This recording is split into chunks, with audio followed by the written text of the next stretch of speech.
Imagine a man named Min, living a comfortable life in a small village. His days are filled with success, he has a flourishing career, a loving family, and all the material comforts one could dream of. From the outside, his life appears perfect, but one quiet afternoon, while strolling past a small temple, Min is suddenly struck by a question that he had never considered before. What is the real meaning of life? Why do we exist? And is there a higher power guiding us? This simple yet profound question lingers in his mind, challenging everything he thought he knew about his life and the world around him. As Min reflects on his own existence, he realizes that despite all his achievements and comforts, something is missing, a deeper sense of purpose. This moment sparks the beginning of a journey, a search for answers that will forever alter the course of his life. In many ways, Min's quest mirrors the journey of Siddhartha Gautama, the man who would become the Buddha. Over 2.500 years ago, Siddhartha, too, was born into a life of privilege, yet he sought answers to life's biggest questions. His path led him to profound discoveries that would change the world.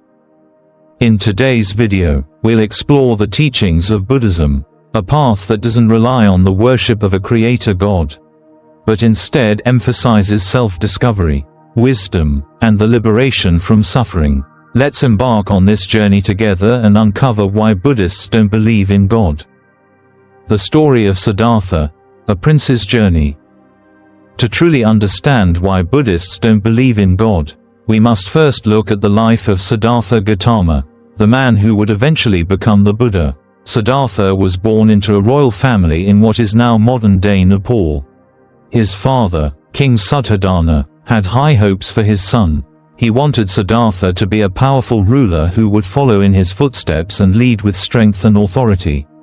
To ensure that Siddhartha would never be influenced by the suffering and hardships of the outside world, the king made a decision that would shape his son's life in ways he could never imagine.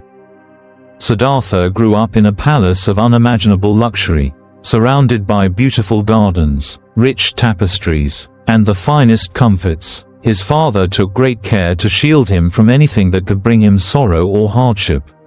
He was provided with everything a prince could desire, from the finest food to the most accomplished teachers, and even beautiful companions. In a sense, Siddhartha's life was perfect, at least on the surface. He never knew suffering, aging, illness, or death. His world was carefully controlled and sheltered, and he lived in blissful ignorance of life's most profound realities.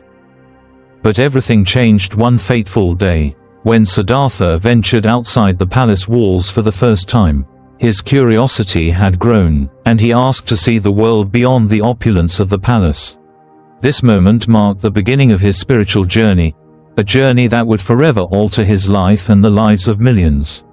As he traveled through the streets, Siddhartha encountered what are known as the Four Sights, four powerful revelations that would shake him to his core and awaken him to the truth of existence. The first sight was an old man, bent with age, moving slowly and painfully. Siddhartha was shocked by the sight, for he had never seen anyone so frail and worn down by time. It made him realize that aging is inevitable, that even the strongest, most vibrant person will eventually grow old. The second sight was a sick man, lying in a state of misery, helpless and suffering. Siddhartha, who had never seen such suffering before, was deeply disturbed. He realized that illness is a part of life, and that no one, no matter how powerful or wealthy, could escape the suffering that comes with disease and pain. The third sight was a dead body, being carried through the streets. Siddhartha had never before witnessed death up close, and the sight of the lifeless body profoundly impacted him. He realized that life is fleeting, that no matter how much wealth, power, or beauty one possesses, death will come to everyone. No one can escape the finality of death. The final sight was that of a wandering monk, a person who had renounced the comforts of the world in search of wisdom and peace. The monk's serene expression and calm demeanor stood in stark contrast to the suffering Siddhartha had just witnessed. This sight sparked something deep inside him, For the first time, Siddhartha saw that there was a way to find peace in the midst of suffering.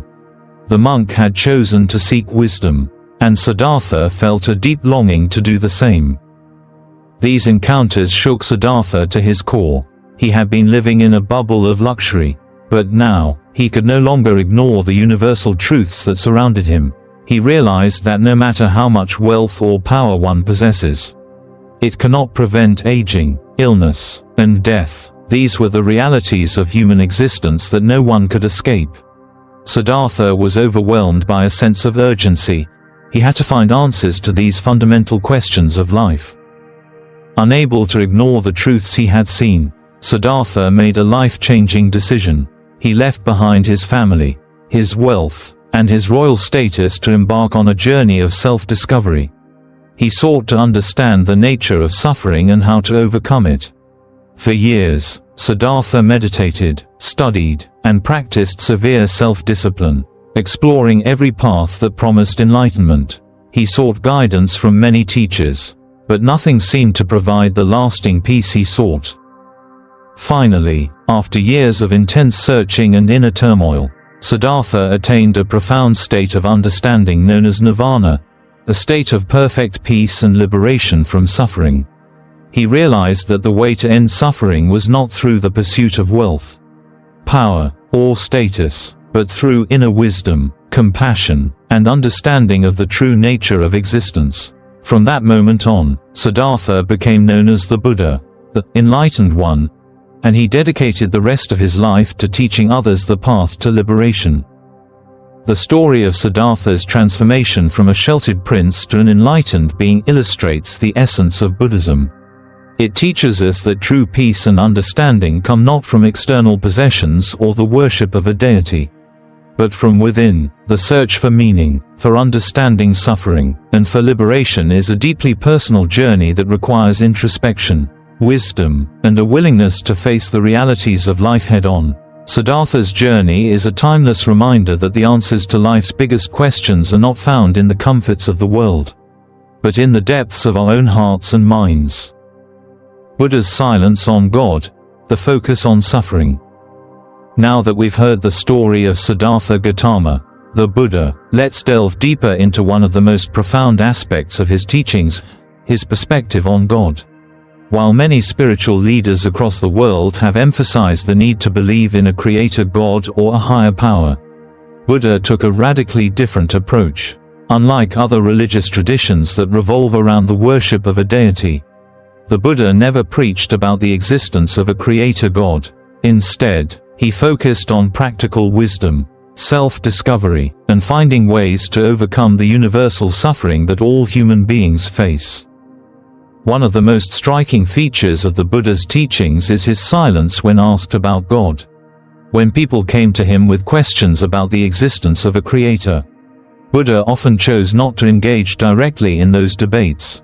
He didn't deny the possibility of a God, but neither did he confirm it. Instead, he redirected the conversation, urging people to focus on what truly mattered, the suffering they were experiencing and how they could transcend it. Why did Buddha remain silent on such an important question? The reason lies in his understanding of human suffering, which is the cornerstone of his teachings. Buddha recognized that the pursuit of answers to metaphysical questions, such as the existence of a creator, does little to alleviate the suffering people endure in their everyday lives. For him, the real issue was not whether or not a divine being existed, but how to address the suffering inherent in life itself. By focusing on practical wisdom and self-discipline, Buddha sought to guide others toward a path of personal liberation. One of the Buddha's most famous teachings is the parable of the poisoned arrow. Imagine a man who has been shot by a poisoned arrow. The wound is deep, and the poison is spreading. Instead of urgently tending to the injury, the man starts asking questions like, "Who shot me? What kind of wood is this arrow made from? What is the origin of the poison?" While these questions may be interesting or even important in a different context, in the moment, they are irrelevant. The immediate concern is to remove the arrow and treat the wound, not to dwell on unnecessary details. Buddha used this parable to illustrate how discussions about the existence of a creator or the nature of divinity were like focusing on irrelevant details while we remain in pain and suffering. The real task at hand, he said, is to understand and alleviate our suffering. This powerful parable highlights the core of Buddha's teachings. The focus is on the practical aspect of life, on recognizing the cause of suffering and finding a way to overcome it. For Buddha, life's true challenge lies not in grappling with metaphysical questions, but in confronting the reality of suffering, desire, and attachment, which are part of every human being's existence. Instead of searching for answers to the unknowable, Buddha urged his followers to focus on their own suffering and seek a way to end it. Buddhism teaches that suffering, dukkha, is a universal truth, an inevitable part of the human experience. Whether it's physical pain, emotional distress, or existential dissatisfaction, suffering exists in all forms. Buddha believed that the root of suffering lies in attachment, our clinging to things, people, and desires that are impermanent. When we attach ourselves to fleeting pleasures or status, we are bound to experience disappointment and loss when those things inevitably change or disappear. The solution, according to Buddha, is to let go of attachments and desires, and to cultivate a mind that is free from craving. In this way, Buddha's silence on the existence of God serves as a reminder to focus on what is practical and transformative in our lives. Whether or not God exists is a question that may never have a definitive answer. But the problem of suffering is something we all experience and can address. By acknowledging the reality of suffering and understanding its causes, we can take concrete steps toward liberation. Buddha's teachings provide us with a roadmap for dealing with the suffering in our lives. Through mindfulness, meditation, and the cultivation of compassion, we can reduce the hold that suffering has over us. Instead of getting lost in philosophical debates about God, we are encouraged to look inward, examine our own minds, and transform ourselves through wisdom and awareness. This emphasis on practical wisdom over theological speculation is a defining characteristic of Buddhism. While other religious paths may require devotion to a deity or submission to a divine will, Buddhism focuses on the individual's journey toward understanding and liberation. By learning to live in harmony with the natural world, developing inner peace, and overcoming attachment, we can reach nirvana, a state of complete freedom from suffering. In the end, Buddha's silence on the question of God invites us to shift our attention away from abstract theological questions and focus on the real work of transforming our minds and hearts. The path to liberation, he taught, is not found in religious dogma or in worshipping a divine being, but in understanding the nature of suffering and actively working to transcend it. This is the essence of Buddhist practice, a focus on the practical, not the speculative, a path that leads to true peace, wisdom, and freedom. The universe and creation, no need for a creator God. If there is no God, then where did everything come from? This is a question that many people wrestle with, especially when comparing Buddhism to religions that believe in a creator God. The idea of a divine being that created the universe and everything in it is central to many major world religions. However, in Buddhism, the answer is quite different.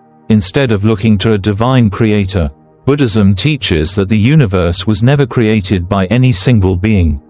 Instead, it operates in a constant cycle of birth, existence, and destruction, a process known as samsara.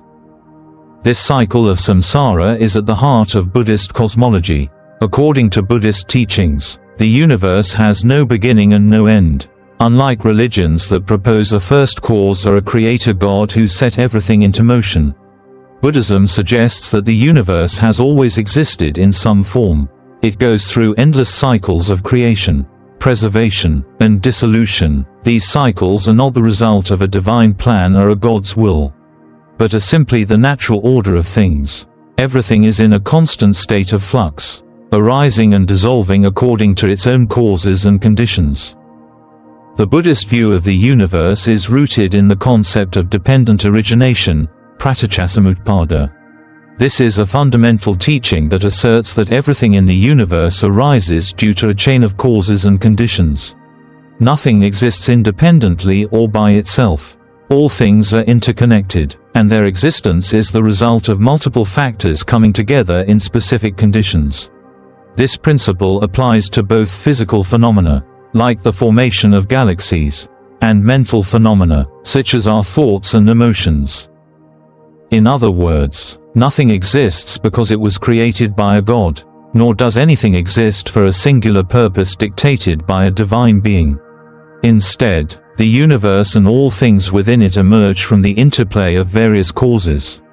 This means that the entire cosmos functions according to natural laws of cause and effect, which govern both the physical and the metaphysical realms. There is no higher being, no divine plan orchestrating the events of the universe. Instead, everything arises as a result of the natural progression of interdependent causes. This view is a radical departure from the traditional view of a creator god. But it offers a powerful way to understand the universe. It emphasizes that all things arise and fall in a natural, impersonal way, driven by causes and conditions, rather than by divine intention. It removes the need for a creator to explain the existence of the universe or its workings. In Buddhism, this understanding of the universe is deeply connected to the idea of karma and rebirth. Karma refers to the law of moral cause and effect. Our actions, words, and thoughts create consequences that shape our future experiences. In this framework, rather than looking to a god to create or control life, Buddhism teaches that everything follows natural cycles governed by the law of cause and effect. Our actions in this life determine the course of our future lives. As we are reborn based on the karma we accumulate, just as the universe operates on the law of causality, our individual lives unfold according to the causes we set into motion through our deeds, intentions, and actions. This understanding challenges the need for a creator deity, as it places the responsibility for the universe's existence and the course of life squarely within the laws of nature and the actions of beings within it. The universe is not a result of a divine plan, but rather a continuous cycle of cause and effect that we participate in through our own actions and the conditions around us. In this sense, our lives, too, are governed by the natural laws of the universe, and we are part of a vast, interconnected web of existence that spans across time and space. Buddhism offers a worldview in which the universe does not need a divine creator to make sense of its existence. Instead, it encourages us to see the world as it is, constantly changing, evolving, and governed by natural laws. This perspective frees us from the need to rely on a deity for answers, and instead empowers us to take responsibility for our actions and their consequences, both individually and collectively. Through this understanding, we see that the universe is not something that happens to us, it is something we are inherently a part of, constantly interacting with, influencing, and being influenced by the world around us. By recognizing that everything arises due to interdependent causes, we can begin to understand how our actions, thoughts, and intentions impact not only our own lives but also the world as a whole. Thus, in Buddhism, the concept of creation does not require a creator. Everything exists because of natural causes and conditions, and everything is impermanent. The universe is in a constant state of change, and this ever-changing reality is the ultimate truth that we must learn to accept. Through this acceptance, we find a path of peace and wisdom, one that leads us beyond the need for divine intervention and allows us to discover the true nature of reality, our place within it, and how to live in harmony with the natural world around us. Morality without God, wisdom and compassion. How do Buddhists determine what is right and what is wrong? In many religions, morality is derived from divine commandments given by God, rules that govern human behavior based on the will of a higher power. However, Buddhism offers a different perspective on morality. In this tradition, right and wrong are not dictated by the commands of a god, but are instead rooted in wisdom and compassion. The Buddhist approach to morality is practical and human-centered, designed to alleviate suffering and promote peace in the world. At the core of Buddhist ethics are the 5 precepts, which serve as ethical guidelines for living a peaceful and meaningful life. These precepts are not seen as commandments imposed by an external deity, but as practical tools that help individuals reduce suffering, cultivate inner peace, and live harmoniously with others. The 5 precepts are: 1. No killing, respect all life. This precept teaches Buddhists to honor all living beings, recognizing that all life is interconnected. Buddhists believe that taking life causes suffering, not only for the person or animal killed, but also for the person who causes the harm. By respecting all forms of life, Buddhists cultivate compassion and a deep sense of empathy for others, promoting peaceful coexistence with all creatures. 2. No stealing, be honest and fair. The second precept urges Buddhists to avoid taking what is not freely given. This guideline encourages individuals to act with integrity, fairness, and generosity. Stealing, whether material possessions, time, or energy, creates imbalances in relationships and generates negative karma, which ultimately leads to suffering. By living honestly and treating others fairly, we contribute to a society based on trust and mutual respect. 3. No lying, speak truthfully and kindly. In Buddhism, words hold great power. Lying causes harm not only to others but also to the person who lies.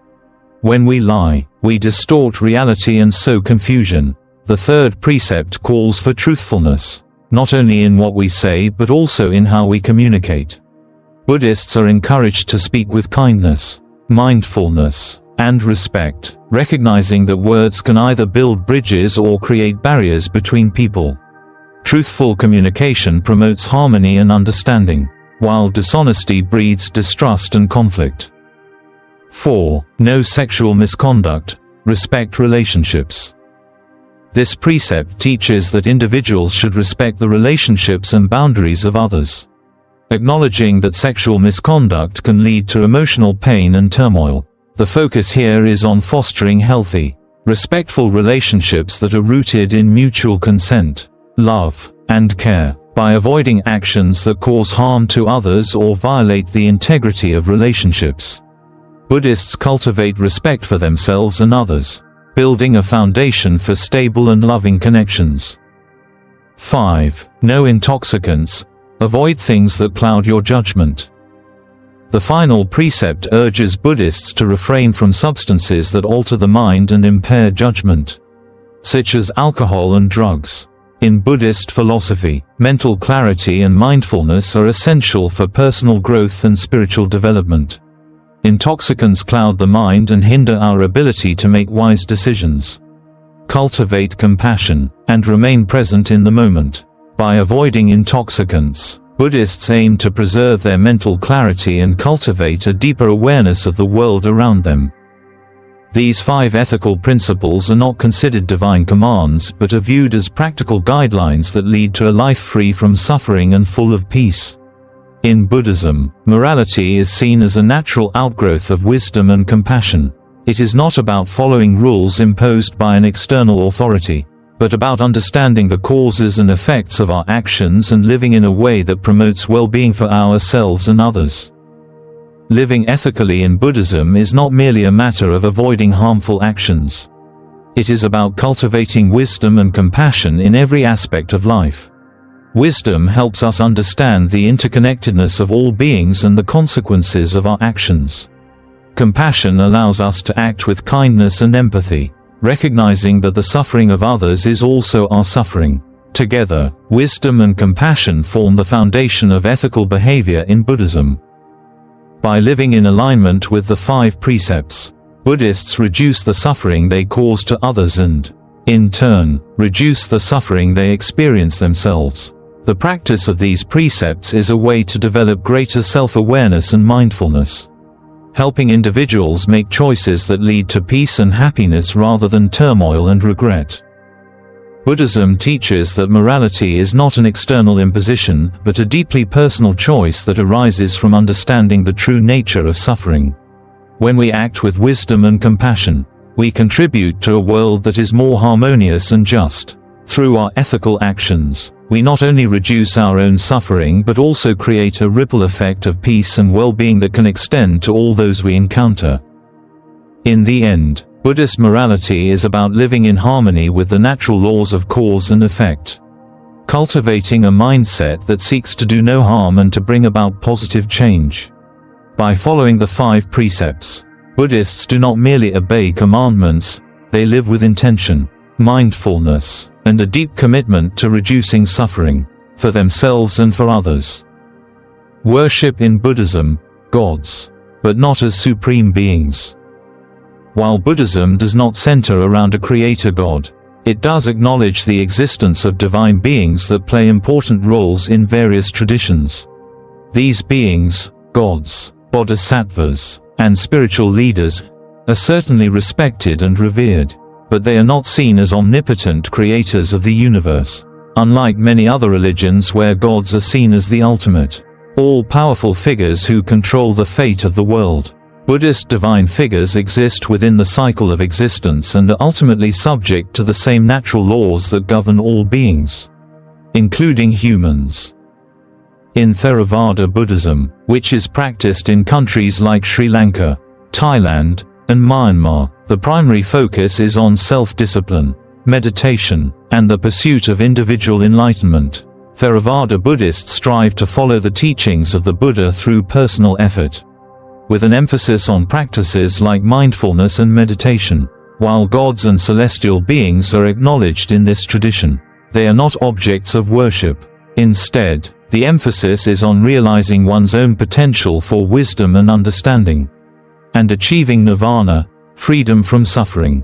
In Theravada Buddhism, divine beings are seen as part of the cycle of samsara, the cycle of birth, death, and rebirth, not as ultimate deities or creators.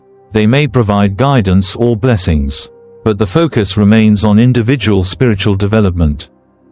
In Mahayana Buddhism, which is practiced in countries like China, Japan, and Korea, the concept of divine beings expands to include bodhisattvas, enlightened beings who have attained a high level of spiritual realization but have chosen to remain in the cycle of samsara to help others reach enlightenment. Bodhisattvas are deeply revered and often called upon for guidance and assistance on the spiritual path. However, they are not worshipped as supreme beings. Rather, they are seen as compassionate figures who serve as role models, showing the path of enlightenment and embodying the ideals of wisdom, compassion, and selflessness. In Mahayana Buddhism, the bodhisattvas serve as intermediaries, helping to guide and inspire practitioners on their own journey of enlightenment. In Tibetan Buddhism, spiritual leaders like the Dalai Lama are highly respected, but they are not considered to be gods. The Dalai Lama, for instance, is regarded as a reincarnation of an enlightened being, specifically a bodhisattva, while Tibetan Buddhists hold the Dalai Lama in deep reverence and look to him for spiritual guidance. They do not see him as a deity or a god. Instead, he is a teacher, a spiritual leader who helps others navigate the path to enlightenment. Tibetan Buddhism, like Mahayana and Theravada, acknowledges the presence of various divine beings, but the focus is always on the teachings and practices that lead to enlightenment, not on worshipping these beings as gods. What is common across all these traditions is that while gods and spiritual beings exist, they are not seen as supreme, eternal beings who rule over the universe or control the destinies of individuals. Instead, they are part of the natural cycle of existence and are subject to the same laws of birth, death, and rebirth that all beings experience. The ultimate goal in Buddhism is not to serve or worship a god, but to attain wisdom, compassion, and enlightenment through personal effort, mindfulness, and meditation. The divine beings in Buddhism serve as guides and sources of inspiration. They are revered for their wisdom, compassion, and dedication to helping others reach enlightenment. However, unlike in many other religions, They are not viewed as ultimate authorities. Instead, they are part of the broader tapestry of existence, embodying the principles that Buddhists strive to cultivate within themselves: wisdom, compassion, and selflessness. Thus, while divine beings are acknowledged in Buddhism, they are not objects of worship in the way that gods are in other religious traditions. Buddhism emphasizes the importance of self-realization, personal effort, and the cultivation of inner wisdom and compassion as the primary means of attaining enlightenment. The focus is always on the individual's journey and the inner transformation that leads to freedom from suffering. Rather than looking outward to divine beings, Buddhists are encouraged to look inward, to develop their own understanding, and to walk the path of enlightenment on their own terms. In essence, Buddhism teaches that the power to overcome suffering and attain enlightenment lies within each individual, not in the hands of a supreme deity. The divine beings within Buddhism exist to support and guide, but the true source of liberation is always the individual's own mind and actions. The purpose of life in Buddhism: freedom from suffering. In many of the world's religions, the purpose of life is clear. It's about serving God, reaching heaven, or fulfilling a divine will. Life's meaning is often centered on worship, devotion, and the pursuit of a place in the afterlife, in hopes of divine favor or eternal bliss. But in Buddhism, the purpose of life takes a different direction. While many religions focus on the worship of a deity or the promise of an afterlife, Buddhism directs our attention inward, to the very nature of life itself, and teaches us that the true goal is to overcome suffering.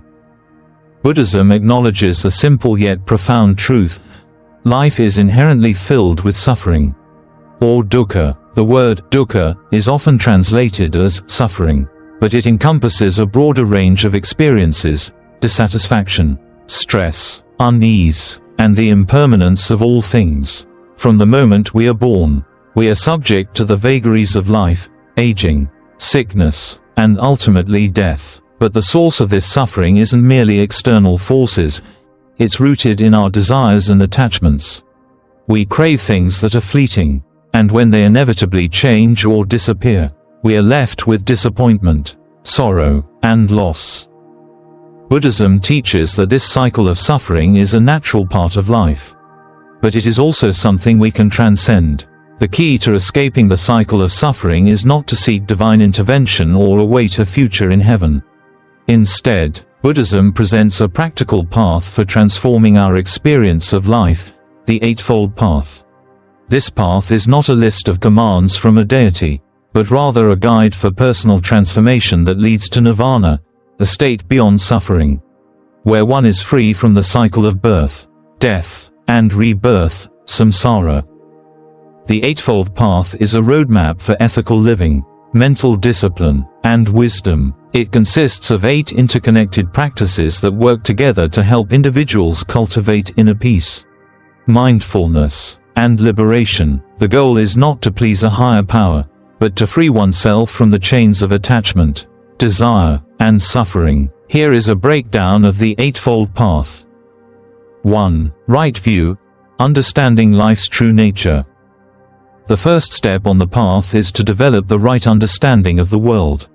This means seeing life as it truly is, recognizing that all things are impermanent, that suffering is a natural part of existence, and that our desires are the root cause of much of our distress. Right view is about perceiving reality clearly, without distortion or illusion. It's the foundation of wisdom in Buddhism. 2. Right intention: thinking with kindness and wisdom. Right intention is about cultivating the right mindset. This means intending to act with compassion, loving kindness, and non-attachment. It's about choosing to think in ways that lead to peace, rather than anger, greed, or hatred. Right intention helps us shape our actions and attitudes in a positive direction, aligned with our spiritual goals. 3. Right speech: speaking truthfully and compassionately. Words have power. Right speech involves speaking in ways that are truthful, kind, and helpful. It's about avoiding harmful speech, such as lies, gossip, and hurtful words. By practicing right speech, we create harmony and trust in our relationships and contribute to a peaceful society. Truth and compassion in our words help us cultivate inner peace and understanding with others. 4. Right action, living ethically. Right action encourages us to live in a way that is ethical, respectful, and compassionate. This involves refraining from harming others through actions like stealing, killing, or engaging in sexual misconduct. By living ethically, we reduce harm, create positive karma, and contribute to the well-being of those around us. 5. Right livelihood, working in ways that do not harm others. Right livelihood refers to earning a living in ways that are ethical and beneficial to others.